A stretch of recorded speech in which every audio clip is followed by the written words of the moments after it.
Japanese Prime Minister Shinzo Abe reshuffled his cabinet today. It's his bid to freshen his image while maintaining continuity on U.S.-orientated trade and security policies. This reshuffle saw portfolio changes for stalwarts Taro Kono and Toshimitsu Motegi.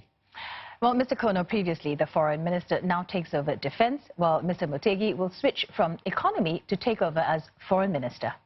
Prime Minister Abe also has a new environment minister, Shinjiro Koizumi, the son of former Prime Minister Junichiro Koizumi. The promotion of the rising political star has fueled speculations over Prime Minister Abe's successor as he prepares to mark a record-breaking period in office.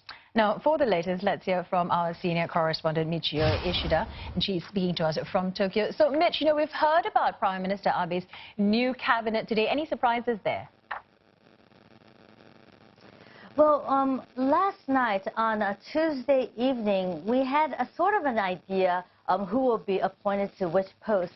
But when the name Shinjiro Koizumi popped up, there was a media frenzy. Mr. Shinjiro has been a critic of Mr. Abe.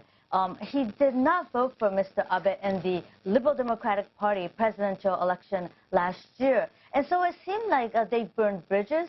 But last month, Mr. Shinjiro went directly to Prime Minister Abe to report to him that he was getting married.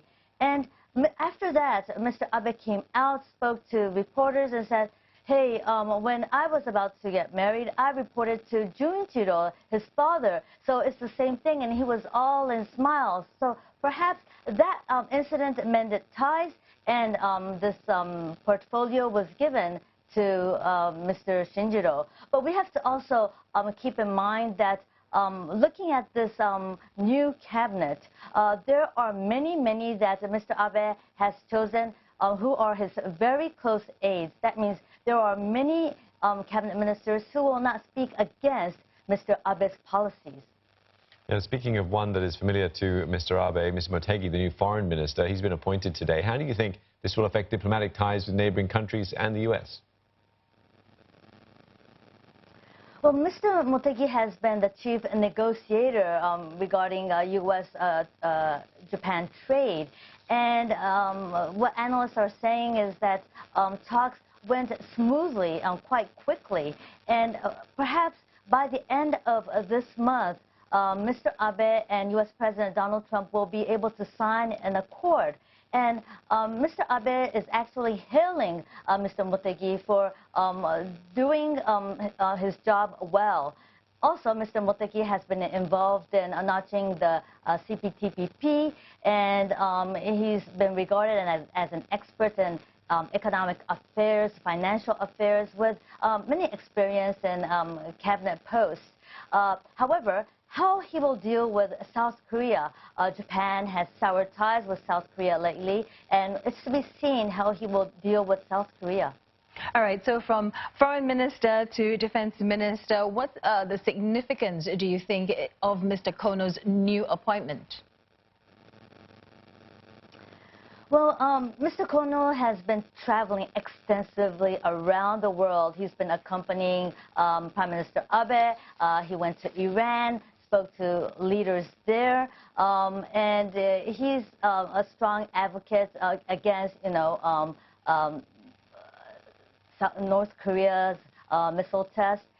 So this is regarded as very crucial because North Korea has been launching missiles one after another lately. Mr. Abe wants Mr. Kono's support to build Japan's defense. So Mr. Kono's role is expected to be important. Also, with this portfolio, Mr. Kono could become one of the top candidates to succeed in Mr. Abe. Michelle, let's come back to the young Mr. Koizumi. Could he become Prime Minister Abe's successor, do you think, with all the attention that he's been getting? Well, according to public opinion polls, he's the #1 favored candidate to succeed Mr. Abe. But we really have to wait and see because, he's never held a cabinet post. He says that he's going to be active. He will take action. Actually, on Thursday, he will go to Fukushima, speak to the people there to see the situation of the Fukushima nuclear plant.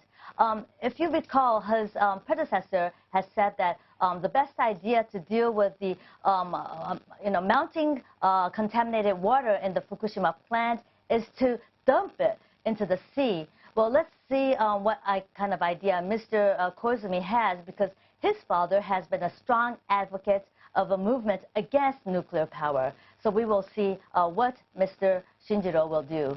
All right, Many thanks for that update on the politics or the cabinet reshuffle in Japan. Michio Ishida there speaking to us from Tokyo.